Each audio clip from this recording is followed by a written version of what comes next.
個種類亦都夠多咁，同埋有嘢飲咯。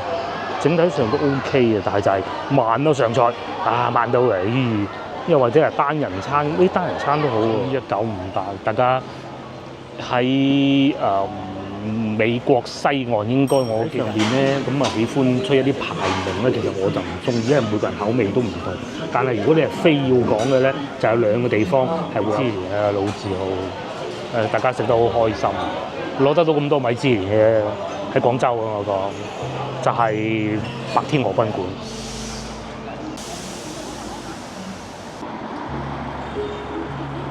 各位觀眾大家好，又嚟到傍晚啦。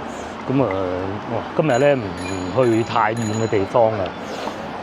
今朝超級大雨，廣州好似倒瀉水咁啦。而家就唔同以前啦，以前咧落場咁嘅雨，嗰條路有排塞啊，交通會變得好繁忙。不過而家咧就方便咗好多啦。朝頭早落雨，中午停雨，晏晝咧已經係去得清晒㗎啦。而家咧就好似冇落過咁咯。今日咧就同老婆去一個好耐都冇去過嘅地方，就係龍津路市場買餸啦嚇。咁我哋係主力會買啲水果嘅。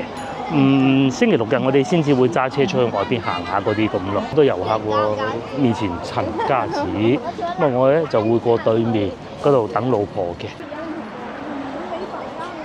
以前咧就會有一個商場叫楊濤廣場。之前有觀眾問過，咦，究竟前邊呢個立體停車場係點樣運作嘅咧？嗱，今日咧就同大家講下啦。不過咧，我今日部車冇停喺呢度，停咗翻屋企嘅。佢都幾快嘅，幾方便嘅。大家見到左邊有個 P 字呢度係停車場，右邊咧都係。不過左邊嘅咧就會停一啲轎車，即係冇咁高嗰啲車啦。右邊嘅話咧就停 SUV， 咁如果再靚啲、再貴啲嗰啲車咧就會停喺下邊，譬如前邊呢架越野車啦嚇，越野車呢啲咧就有專用車位嘅，有時咧冇車位喎，佢就會叫佢走線咯。咁因為佢限高咧係2米㗎。咁首先咧你會行埋去，首先你要知道自己停咗邊格先嘅，一定係要咁㗎。保安哥哥就會叫你將架車停去邊一格。呢架車停到埋去嘅時候咧，咁如果佢有吉位啦，寫住10，你行埋去，佢自然會起閘㗎啦。因為佢係靠啲重力嚟感應得到，你有架車嚟咯，要起閘咯咁樣嘅。咁但係就絕對不能夠話我停咗去個11就你去10號攞就不能夠咁樣嘅嚇。至少呢個係咯。搞錯佢應該有6層㗎，即係最多停12部車。應該唔止喎，嗱佢寫16啦，16嘅意思係至少都有8層㗎咯喎。邊嘅結構咧就係咁㗎啦。安全啊，但係有時候咧佢哋會維護咯，佢就會打電話俾啲車主，叫佢話：阿生啊，你等部車，我哋要維護。2個方向可以入得到去呢個停車場嘅。通常我自己咧就中意喺呢邊停嘅，就唔係喺呢度入，呢度唔入得㗎。佢封住咗㗎，但係可以出咯。就喺呢度入嘅，喺嗰度咁樣一洗，啱啱有落閘啦。咁即係代表咧有架車上咗去咯。你如果係要攞車嘅時候咧，你喺個芒嗰度撳，撳翻自己架車出嚟，佢就會一路褪翻落嚟，然之後開個閘俾你。咁架車係停喺裏邊，你自己駛出嚟，而不是佢駛到出嚟喺面前咁嘅咯。嗱，好似前邊呢位先生太太咁，佢應該係架車啱啱上咗去啦。咁上咗去之後咧，一褪咗入去咧，佢哋啲安全員就會教你如何停車。咁一定要停正嗰個位，棘住條胎先得嘅。其實都幾方便㗎啦，好似有一架車啱嚟啦，咁佢就一定要對準嗰個位嘅，差唔多到啦，咁佢就會開閘，然之後咧喺正前方有塊鏡俾你睇得到嘅。咁673個哥哥又會教你左啲右啲，左啲右啲，你刮花咗架車唔得㗎嘛。佢停緊啦 ，A4。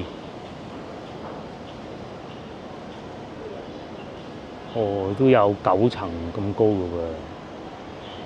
咁入去啦，入咗去咁保安哥哥就會左啲右啲，左啲右啲咁樣教佢㗎咯。咁教到佢一路向前褪咧，咁去到嗰個位啱停低咧，佢就棘住架車就唔可以上邊喐嚟喐去㗎啦。啱棘住咗一下啦，係咪？咁個人落車啦喎，熄火落車，咁就得㗎啦。咁保安哥哥就會撳個掣咁運佢上去咯，都幾好玩下嘅。啱啱開始有得搞嗰陣，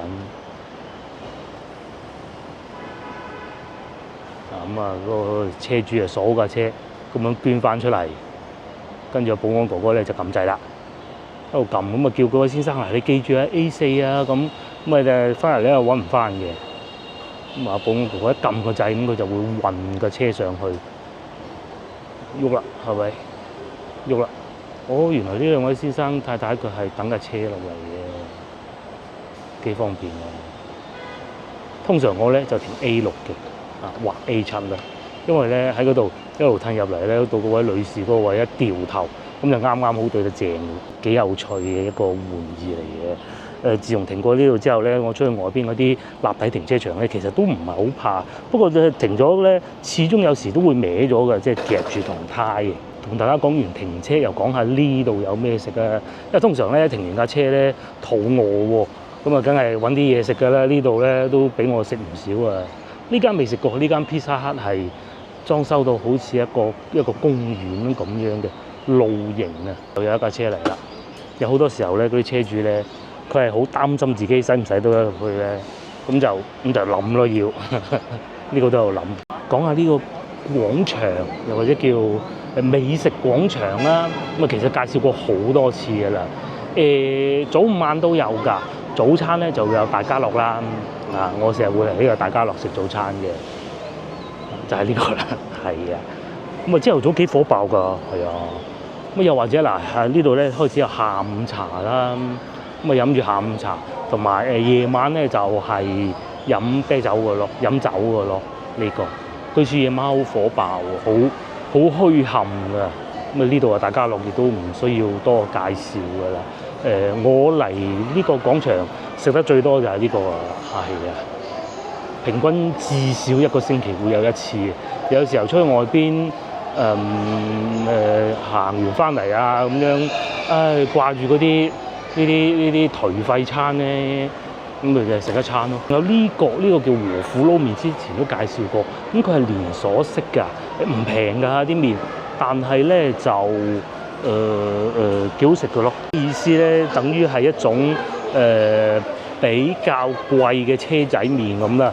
佢麵底咧就冇話車仔麵咁隨便嘅，貴啲嘅。佢可能會有啲湯底啊係唔同㗎咯。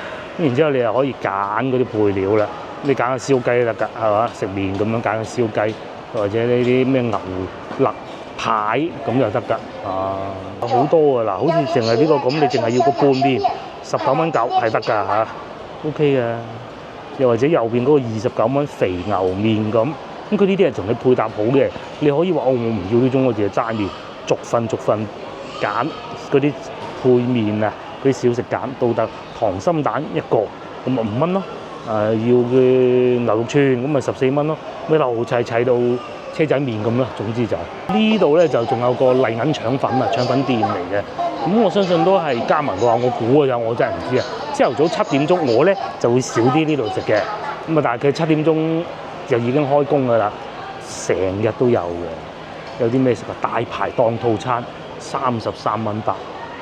有套餐揀，如果大家喺外邊翻嚟，又想，尤其咧你而家天氣熱啦，你話揀啲西關老字號嗰啲，坐到一頭汗真係唔掂㗎嘛，有冷氣啊，呢啲好啊，又有鹹煎餅，又有套餐30零蚊 ，OK 啊，甚至乎係炒牛河啊，各種都有嘅。嚟咧仲有呢個韓國餐，我食過2次。還好啦，但係咧其實唔貴嘅，但係咧佢上菜慢到你唔信㗎，唔知點解。其實貴就真係唔貴。呢啲套餐咁，你都係168蚊，有咩食啊？有肥牛咧，成桶肥牛，佢有3盤㗎喎。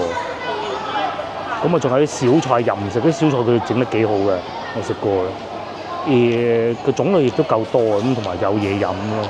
整體上都 OK 嘅，但係就係慢咯上菜，慢到又或者係單人餐，呢單人餐都好喎，40蚊呢個係新出嘅，肥牛拉麵咧。有冷麵啦、石鍋飯啦，中意食韓國菜可以試下。呢度仲有個茶餐廳，茶餐廳我就未試過啦。咁啲小朋友喺度玩緊扭蛋啊！下午茶19蚊菠蘿包，哇！19蚊一個菠蘿包應該係會有配嘢飲㗎，我估㗎咋嚇。因為如果唔係19蚊啊，係啦，下邊寫住奶茶、菠蘿包檸茶19蚊，菠蘿包嘅係咯。一個餐係2人套餐129，切雞。哦，有個菠蘿包，有白切雞。啲小朋友就喺度玩緊扭蛋咯。咁至於呢邊咧就喺度坐住，喺度睇啲小朋友玩啦，同埋上邊有把風扇嘅。仲有呢個係東北菜，我估係其實都幾火爆嘅。不過我哋唔識欣賞嘅啫。咁當然仲有壽司郎啦，平時都係好多人排隊嘅。有時候譬如話朝頭早我去個東莞咁啊，咁啊好啦，翻到嚟啱好撞正人哋午餐時間咩？哇！全部排滿隊嘅，set 曬啲凳喺度排隊嘅啦。同上次嗰間都係壽司郎，係都係壽司郎好食啲。上次嗰間都係冇錯，爭少少嗬。有榴蓮煲啦，不過未夠鐘咁早食榴蓮煲嘅。泰國 A 級金枕榴蓮158套餐。好意思啊！仲有呢個唔知啊，因為我見到佢好多廣告啊，究竟係食咩？嗱，我估㗎咋嚇，係嗰啲串啊，即係嗰啲蒜竹籤嗰啲啦嚇。但係佢任食嘅喎，放題喎，串火鍋放題89蚊一位喎。兩間我都未食過㗎啦，呢個係都幾火爆嘅，見得到佢係。川菜咯，呢邊嘅麵包鋪啊，咁多阿媽入去買嘅喎。至於斜對面咧，就上次有位觀眾喺三藩市翻到嚟，啊，同佢食咗一餐，佢話當時同我講啊，佢翻咗嚟2日啦，餐都喺度食咁有趣嘅港九餐室咯。應該叫 Raymond， 如果我冇記錯。佢阿 Raymond 仲問佢嗰碟炒牛河點解咁少牛肉，可唔可以加錢啊？咁跟住唔得嘅係。好搞笑，仲有雪糕店啦，仲有牛肉火鍋啦，好多嘅。度上邊就清平飯店啦。至於呢邊咧就雪糕店啦，又有咖啡店。之後有時朝頭早經過嘅時候咧，都幾多人喺度坐住飲咖啡嘅。咁啊，至於去龍津路市場就喺呢個方向咯。咁啊，前邊仲有一個雲吞麵推薦，帶大家去睇埋佢。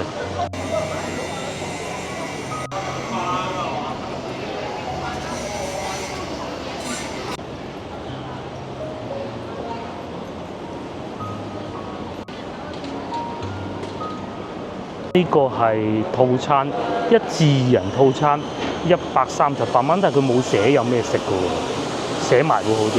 不過你可以用個美團掃下咪知咯，又或者呢啲都係套餐嚟嘅。嗰間新開嘅啫乜都得，即係姐煲㗎啦，都係食係乜都得，點都得，都得，乜都得。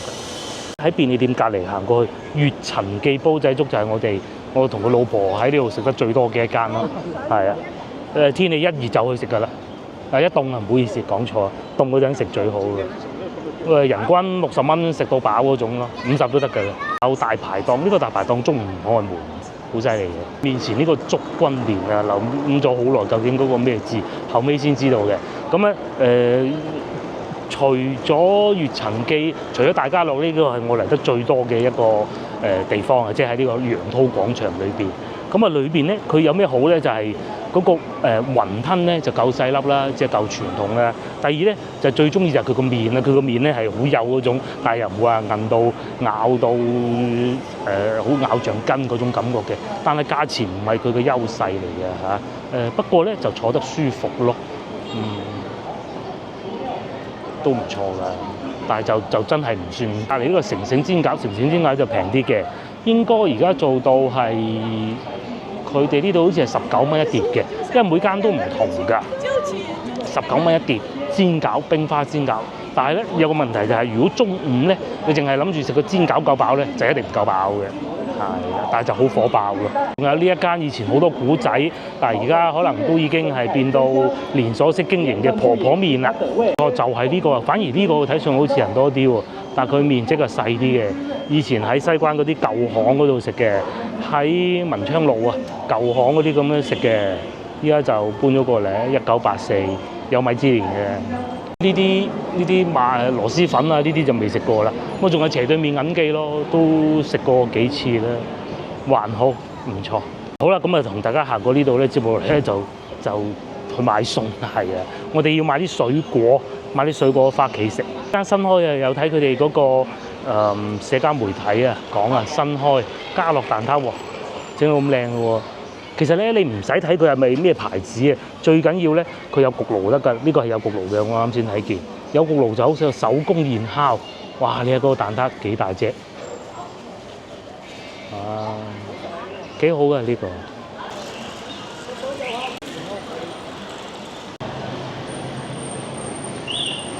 都好長一段時間冇嚟過龍津路，我都唔記得幾耐。咁啊，同樣啊，一樣係咁有生活氣息㗎。早午晚龍津路我都見過啦。之前咧嚟呢度攞車啊，咁啊去潮州定汕頭我唔記得咗，又好早嚟嗰種咧。不過朝頭早經過咧，嗰陣天都未光啊，龍津路就係睇過啦。啊，原來咧同夜晚咧，梗係少好多人㗎啦。咁啊夜晚就梗係熱鬧啦，傍晚咁啊朝頭早咧其實唔會話好多流浪漢啊喺度，因為其實每個鋪頭啊啲商場咧，其實佢哋都會有保安㗎，保安哥哥咁啊多少有啲震懾作用，同埋警察先生咧，只要佢唔忙咧，佢係會開住架車出嚟巡下嘅，即係巡邏下咁咯，咁啊確保啊治安夠安全啊嘛。我唔知啊，唔敢講話有叻與唔叻。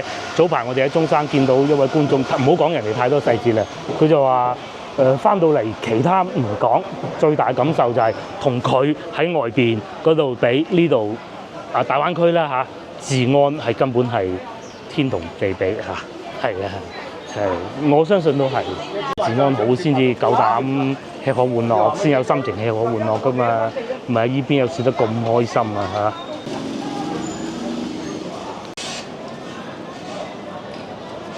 我成日都想試下對面嗰個食雲吞麵三潤麵家，下次咧揾日朝頭早試下佢，只要3蚊一斤，唔算平喎。仲有賣毛巾嘅添，呢度係牛腩嗱，我哋買過一次啊，呢間啊就係呢間，都唔怕講，好一般，非常一般。至於呢個咧就未食過啦，據說係全廣州最平嘅啦，城中村另計10蚊3個菜。有啲咩梗係唔夠彌敦道嗰啲正㗎啦，但係飽咯，10蚊3個菜喎。城中村都做唔到呢個價，10蚊3個菜，大家先係見到有啲咩㗎啦。咁梗係冇咁豐富㗎啦嚇。裏面咧仲有嘉華海鮮酒家，應該都幾好啊。我哋疫情嗰陣食過一次啊，咁啊疫情就冇辦法啦，表現就一般啲。但係咧疫情之後佢都仲堅持得到落嚟，相信係肯定有自己嘅辦法嘅嚇。1999年啊，做到依家。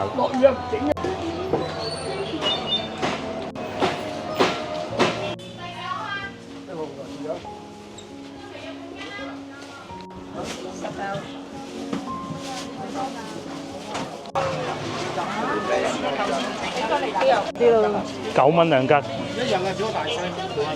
鬧喎，嚟到呢個時間，梗係啦。今朝落雨啲阿姨啊冇買餸啊，全部留到傍晚先至嚟買嘅，賣緊菠蘿添，買番茄，我哋入去應該入到吧。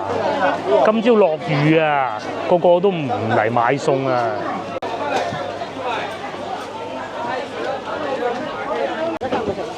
買多賣晒佢，人都賣佢，賣至高佢。試買絲瓜都有時會撞板啊嚇，呢度就少啲嘅，2蚊半，5蚊2條。絲瓜，哦，原來有冬瓜嘅。超級多人啊！好耐未見過咁多人。朝頭早落雨，係啊，朝頭早落雨啊，晏啲少人啲啊，完全行唔過。就係咁多人嘅龍津路市場，呢啲豬賣好少。哇！搶住俾錢添啊！期啊，今日星期五啊，梗係買定啲菜，星期六日就懶得出嚟啊嘛，或者飲茶飲晏啲咧，有道理嘅。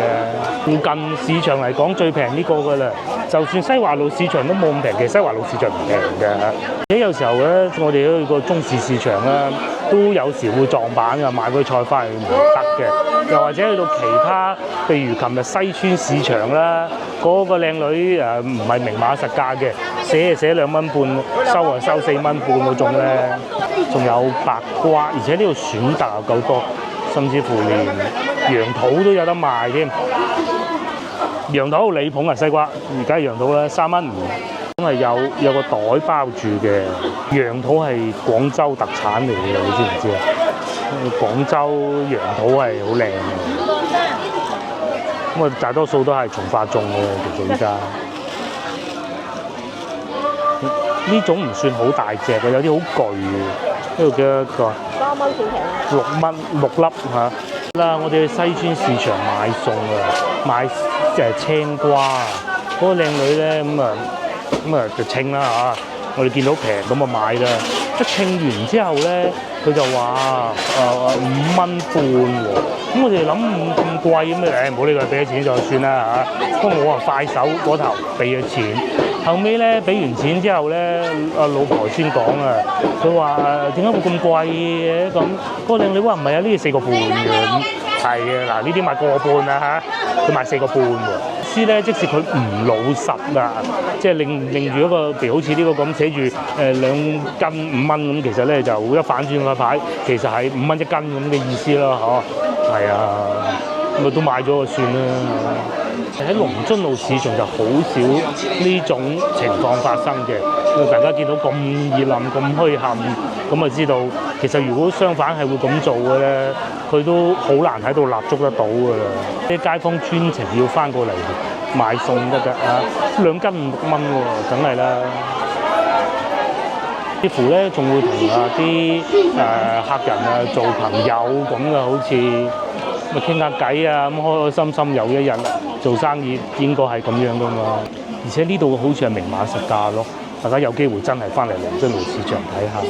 嗱，你可以去先頭我推薦嗰個食麵嗰度食個雲吞麵，試下係咪真係咁好先。試完之後咧，咁啊行過嚟龍津路市場行一行睇一睇，買咧我相信大家應該冇乜嘢買。不過唔係，你可以買啲水果咯。水果咧就喺外邊嗰一層。有西瓜賣喎，2蚊半啫。有冇袋啊？有冇啊？好似我哋呢啲咁咧，就算係要翻嚟呢邊食嘢咧，都順便行嚟買下餸。南沙嗰啲雞屎果幾好食。有講下之前買嗰啲嘢，雞屎果南沙買嗰個雞屎果即係番石榴啊，睇上去青 BB， 食起身咧佢外邊係爽脆嘅，裏邊咧係軟糯嘅。唔錯嘅，咁仲埋喺中山買嗰個蕉都係好好咯。我佢都講唔知幾多。30蚊雞而家買下嘅先啦。我買完啦，我哋咧就又係食啲小食嘅啫。我哋今日咧去五站記，咁咧喺五站記喺龍津路咧有2間五站記嘅，一間咧喺我身後邊就會近啲嘅。強烈建議各位觀眾咧去後邊嗰間啊嚇，因為我哋咧就諗住行下睇下仲有冇咩買，所以先去前邊嗰間嘅。後邊嗰間就喺後邊行大概5分鐘到就到㗎啦。不過咧嗰間咧就坐得冇咁舒服嘅嚇，只要我哋而家去緊嗰間咧就坐得舒服啲咯。先頭就同大家講過，附近有咩小食都係集中喺商場裏邊啦。其實食小食咧就仲有好多，除咗我哋而家去緊嘅五站記以外，呢度仲有個大名鼎鼎，呢度係文昌路啊嚇，銀記腸粉啦，係呢個啦，銀記腸粉創始店，始創於1958，大家喺美國西岸應該我記得係有觀眾講過話係有銀記腸粉嘅嚇，但係咧嗰啲餡料就比較有趣，其實唔重要啊呢啲，最緊要你又食得到嘅啫。咁我哋估啊，會唔會係佢其中有老闆過咗去嗰邊，移民咗去嗰邊？移民咗去嗰度唔好食啊！佢哋話啲嚇咁啊！我睇嗰啲評論。咁唔係聽評論啫，我哋又未食過啊。係嗱，最好咧就有觀眾咧就可以翻嚟呢度試下，又講埋喺美國嗰邊嘅味道係點，咁就知嘅啦。有冇觀眾食過？試過咁樣做，話俾我聽，留言俾我聽。我哋曾經試過有一集，其實都好多次啦，食銀記腸粉，食完之後咧，有觀眾就留言話，佢一睇見我哋食完嗰個銀記腸粉之後咧，就立刻開車落去食腸粉咯，咁嘅。係啊，外國人都睇下啲樓價先喎，仲要整翻支大啤。如果係我咧，我就會過對面買埋個蛋撻，一路食住蛋撻，一路大啤。咁就好到不能再好啦！以前我哋喺中山食過龜苓膏，咁啊有土茯苓。嗰土茯苓咧，大家知唔知係咩樣啊？前面阿姨呢度批緊呢啲就係土茯苓嘅。嗰個洋人應該係睇租盤嘅，佢可能想租低住下。有個中國人帶住佢嘅，係啊。佢喺度飲緊大啤，佢應該係好滿意喺呢度嘅生活，可能想喺度長住一段時間，唔出奇。我呢度仲見到呢啲舊屋添，木樓梯啊！你住過未？我未住過，但係好多親戚住過。阿嫲個妹住長欄路、杉木欄路嗰邊，唔知邊間啊？咪係呢啲屋。木樓梯上去。木樓梯啊，梗係。嗰時咧，最尾咧係嗰啲防白蟻。防白蟻咁啊！以前咧喺西門口啊，初中同學啊，都係住呢啲屋嘅啫嘛。佢成日講到我好似唔知喺邊度嚟啊，未見過咁喎。以前喺大南路仲陰公啊，廁所都冇㗎，住不過嗰陣好細個，唔喺嗰度住嘅。又或者去到我6歲之前咧，住喺養中街裏邊咧，都係共用洗手間㗎。係啊，年代一落雨啊，好似今朝嗰場雨啊，以前大南路啊，浸到要成家搬走先得㗎啦，要避雨㗎。一啲咧，老婆講緊啊，洋人睇嗰啲咧，就有啲可能係翻新過就好好嘅，唔似以前嗰啲屋㗎啦。以前我哋大南路舊嗰啲啊，佢一落雨啊，唔落雨都浸啦。何況落雨，一落雨就，如果好似今朝嗰場雨咧，就要全家一齊搬去高啲嗰啲地方避佢先。咪到時走唔到啊，鬧教㗎啦嘛。我而家就唔會嘅，不過嗰度都冇人住。食雞專門店，我哋食過好多次，飲湯。行前少少有竹升麵，睇唔睇到？多寶竹升麵，我相信都唔差，雖然我未食過。同埋，如果要買麵包嘅咧，早餐買麵包嘅咧，老廣記點解推薦大家食呢個咧？平啊，同埋咧，大家如果翻到嚟遊玩嘅話咧，你日日喺酒店食自助餐，早餐就食暈你嘅。一定要好似先頭嗰個洋人咁樣啊，食翻啲本地嘅 local 嘢。佢哋啊，一早喺度飲啤酒。係啊，真係飲大啤啊！嗰啲先至識嘆㗎嘛。你唔好飲醉喎！好似我女話有個人飲醉咗酒入咗地鐵喎。呢個就係老廣記西餅啦，買個麵包1蚊半嗰啲菠蘿包咧，咁咪聽朝早餐食咯。多咗外國人唔係嚟玩添嘛，直頭係嚟住啊！我走到去金沙洲都見到。金沙洲都有。即係嗰個地鐵站啊。到咧大名鼎鼎嘅點都得啦。其實飲茶可以試啊，起碼唔使爬樓梯咁辛苦啊。呢間點都得都。係啊，疫情都捱過咗啦，有咩捱唔過啊？其實點都得即係喺廣州嚟講唔算差。唔差。即係如果你話譬如嚟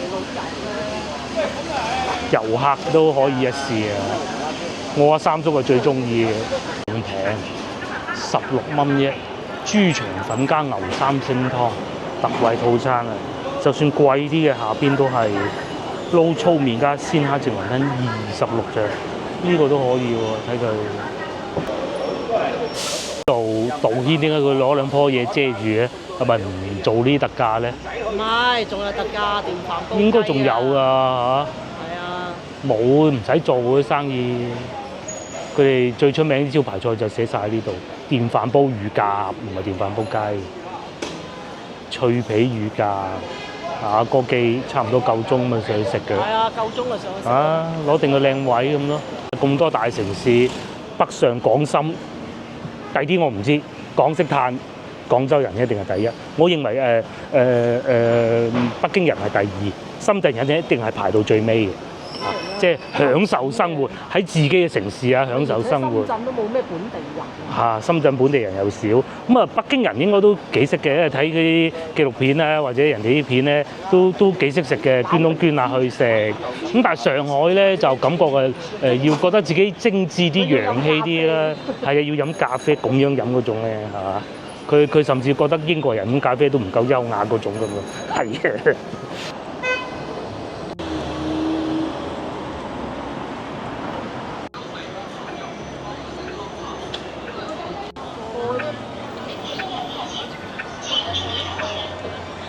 又嚟到騎樓街，老婆話想試下陸記腸粉，我覺得都可以一試。我食過啊，唔錯㗎嚇，就喺前邊嘅啫，黃色招牌嗰度，睇下有冇位再講啦。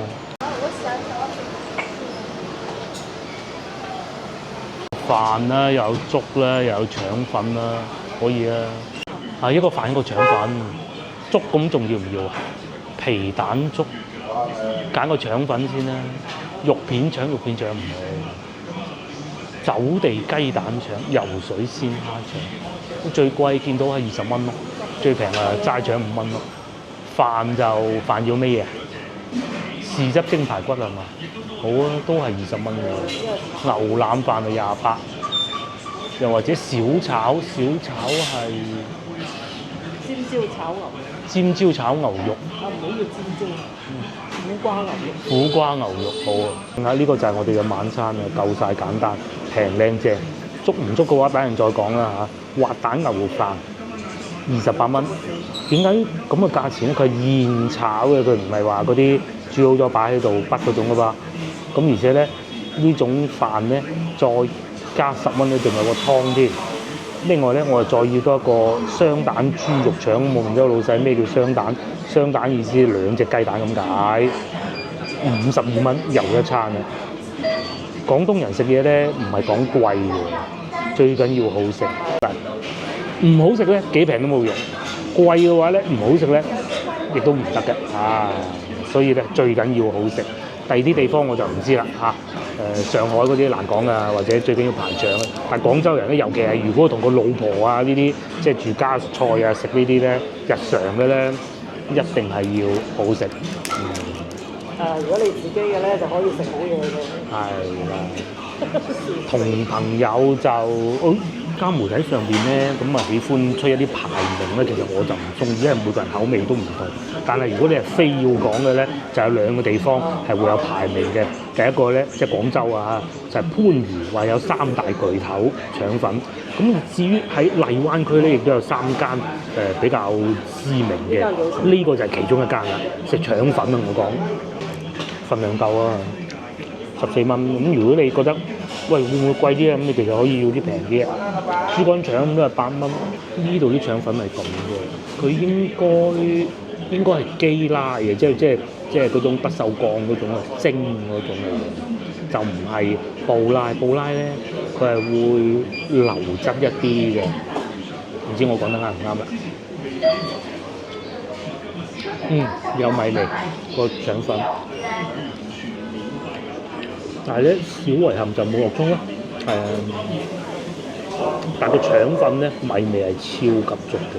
至於呢個咧就係老婆嘅滑蛋牛肉飯現炒嘅，呢個係28蚊。腸粉幾好，就係嗰個米味咯，好足嘅米味，好足。至於佢已經急不及待睇下燉湯，真燉湯嚟嘅，有嗰層衣喺上邊。仲平過喺中山食嘅。係，中山都冇平，中山貴其實。真係中山冇平啲人。我繼續食埋個腸粉先。最平係廣州唔使睇。小遺憾就係我以為佢仲係肉碎咯，但係有肉片，不過都無傷大雅呢啲，起碼有咁大份喎，大份都夾唔到。再試下啲豉油先，呢啲就係我嘅啊，嗰部分老婆食過，之前嚟過一次，我記得佢啲豉油都幾好嘅，整得，佢唔算話超級甜口嗰啲，嗰啲甜到好似食糖水咁，有啲係。而且咧，好多人食腸粉都受咗嗰種唔可以影響啦，即係長期食嗰啲甜豉油咧慣咗。以前細個食腸粉啲豉油冇咁甜，係唔會落咁多豉油浸住嘅，食到後段有幾滑嘅喎，有米味唔錯，而且落咗蛋咧都有得咁滑，講明啊個粉張開嘅時候係有一定嘅比例嘅喺度。接落嚟試下呢個啊！哇，啲蛋幾滑嘅，有鑊氣，就算俾我哋擺咗一段時間，好過上次嗰間添啊！邊間唔好開人哋啊？嗰間都不足嘅，下邊有配少少蔬菜嘅，而且份量都真唔少，你再加多碗飯兩個人都 OK。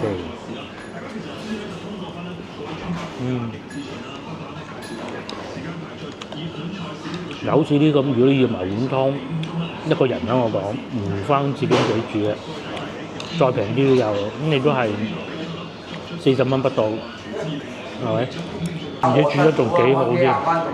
咁教我死㗎！你而家你知唔知？好滑㗎！你而家咁個唔係嗰種兩餸飯煮好嗰種嘅，佢現場煮嘅，現炒嘅。牛肉啦、牛片都唔少喎，最主要個蛋夠滑，最後飲埋個湯咁啊飽晒啦，飽一餐，簡單又一餐。我哋已經即係喺餐廳裏邊計已經算食得算比較貴嘅啦。其實咧嗰個飯啊，睇上去好似唔多嘢啊，哇好鬼飽嘅！龍津道呢條街咧都好多美食嘅。之前有位觀眾咧推介過斜對面一間，我哋未食過，去到門口睇下。咩嚟㗎？呢度咧冇西華路咁出名，但係咧又冇咁商業化啊！西華路咧有好多遊客生意，懷舊廣東菜喎，娟姐有乜食？招牌生焗排骨啊嗱，15蚊啫喎嚇！下次嚟試下先得，呢個可以啊。面仲有竹升麵，不過執鬼咗粒啦。就係呢一堆啦，開始會見到呢個老壇酸菜魚隔離嗰個啫城，咪新開嘅。咁仲有檸檬茶，觀眾推介咧係前面嗰間，應該係嗰間啊，就係前邊有兩間，第一個咧前邊雲騰砂鍋粥，嗱雲騰砂鍋粥係咁，我哋食過幾次嘅喎。有人話佢好，有人話佢唔好。我認為咧，我食過幾次咧，就發現話佢好嗰啲咧，其實又未至於咁好；話佢唔好嗰啲咧，其實又冇咁差。因為點解咧？話佢唔好嗰啲咧，就係唔中意要等位，同埋價錢其實唔平，又係嗰啲由以前食到好平，一開始食到依家嗰種就話佢唔好。第二種咧就話佢好好，其實咧佢啲砂鍋粥咧就好重味正嘅，係啊，同埋咧要等位都幾辛苦㗎。仲有隔離呢個湯氏美食啊，6年米芝蓮。觀眾推介咧，斜對面嗰間佳悅酒家，我哋未食過㗎嚇。而呢度仲有個超記煲仔飯，我哋都今日啊都有考慮過嚟呢度食嘅。咁啊，超記煲仔飯喺廣州，我認為我哋食過啦嚇。喺我哋心目中嚇，3間最好之一，呢個其中一間市中心。係啊，大家有機會翻嚟試下嘅，你唔使食好多啊嘛。斜對面就佳悅酒家，咁啊翻到嚟亦都可以試試呢個㗎嚇。應該都係啲傳統粵菜㗎啦。咁你佳悅酒家食完啦，仲有邊個咧？就係呢度啦。呢個咧食雙皮奶嘅沙灣薑埋奶呢度啊。門口仲有隻貓咪喺度睇嘅咯，成日有啲貓喺度瞓緊覺啊，瞓晒覺啦。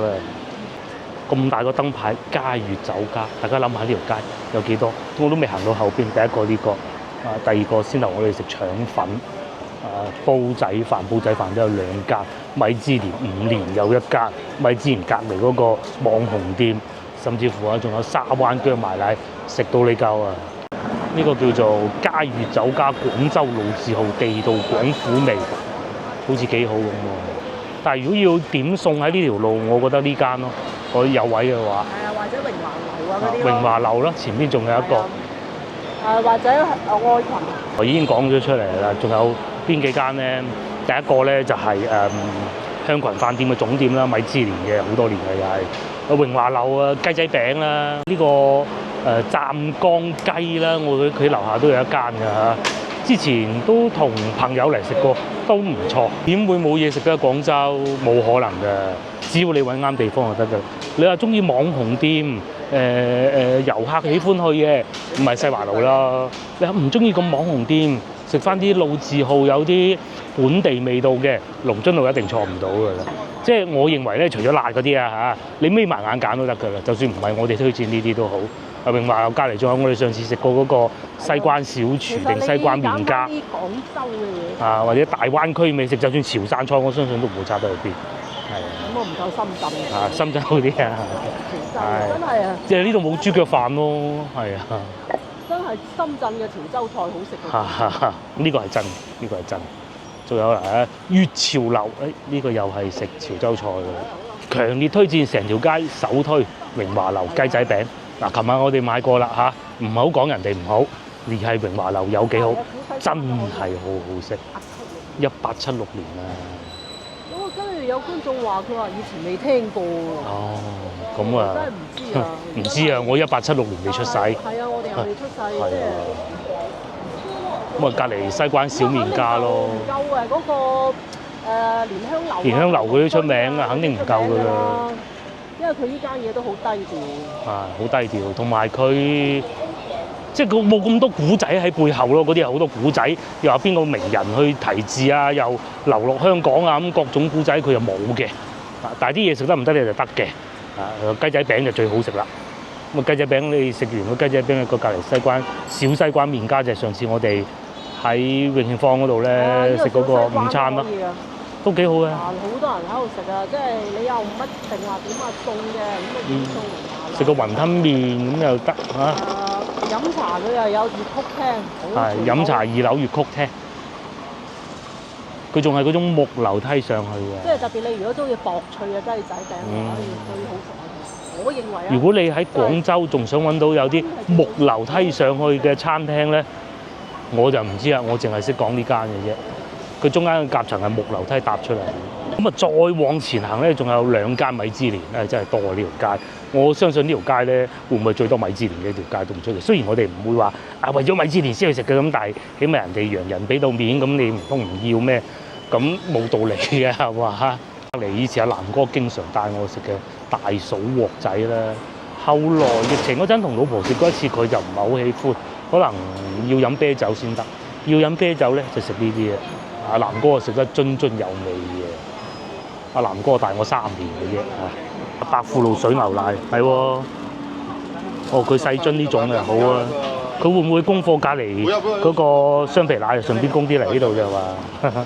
好賣水牛奶咧就認住呢個牌子叫百富路，佢喺南海嘅間廠，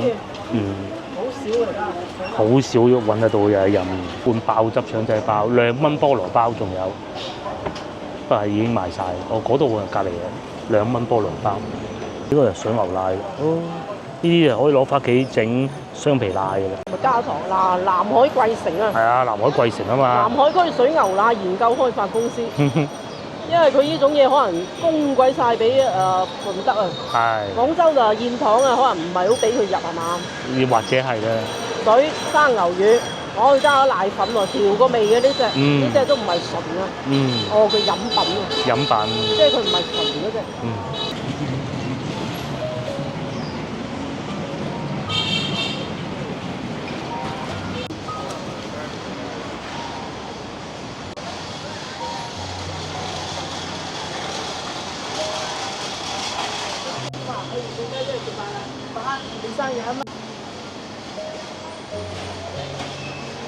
有一個推介咧就係呢個啦，點餸食飯嗰種啊嚇，呢度最出名係葱油雞香群飯店，堆米芝蓮啊老字號，大家食得好開心，攞得到咁多米芝蓮嘅喺廣州啊我講，就係白天鵝賓館，攞25年嘅。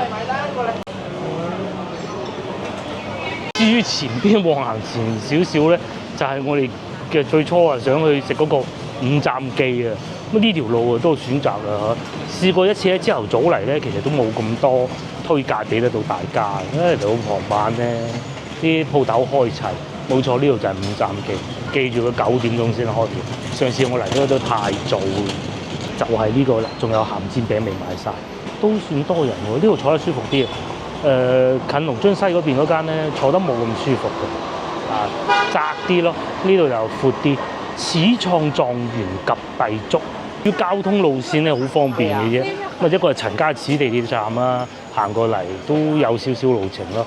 第二個咧就係西門口地鐵站，喺前邊轉左咁啊過得到去嘅。至於呢度咧就仲有一間喺度光復路，咁一路行過去咧，其實你係可以去到西華路嘅，係咪好得意咧？呢間又係啱啱新進好出名嘅呢個華哥私廚啊！醉瓊樓啊，呢度啊，係啊，嚟咗呢度啊，米芝蓮啊，推薦啊，佢都有噶，下次嚟試下啦。不過就肯定係冇向群咁火爆噶啦，幾張台咁咯。金牌醉瓊雞58蚊半隻，下次，係啊，3塊牌。